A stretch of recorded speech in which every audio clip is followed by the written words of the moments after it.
Il y a beaucoup de choses qui vous ont interpellé, notamment dans le logement. Il n'y avait pas de surprise au niveau du logement, mais il reste quand même qu'il y a des investissements majeurs qui sont annoncés. Le gouvernement se targue de dire que c'est le plus grand investissement dans le logement depuis les années 70.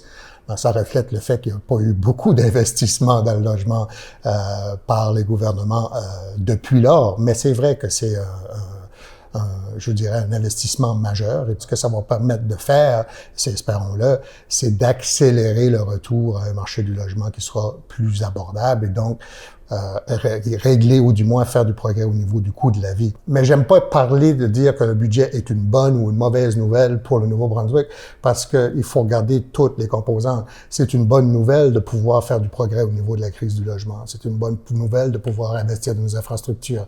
C'est très subjectif. Mais c'est ça. Puis il y a un prix à payer. Et l'un des prix à payer qui nous a été annoncé aujourd'hui me surprend un peu, c'est qu'on va encore réduire les cibles au niveau des résidents non permanents. Ce qu'on peut dire, c'est que la solution à un problème peut devenir le problème d'un autre. Hein? C'est-à-dire qu'on cherche à réduire les flux migratoires pour résorber la crise du logement plus rapidement, mais pour certains employeurs, ça pourrait vouloir dire des pénuries de main-d'œuvre. Il y a un gros chiffre, le chiffre du déficit.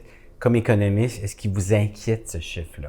Pas à ce moment-ci, parce que faut toujours comparer le déficit à la taille de l'économie. Hein. On a un déficit de 78 milliards de dollars qui va diminuer au fil du temps, mais l'économie pèse pour 2,5 000 milliards de dollars.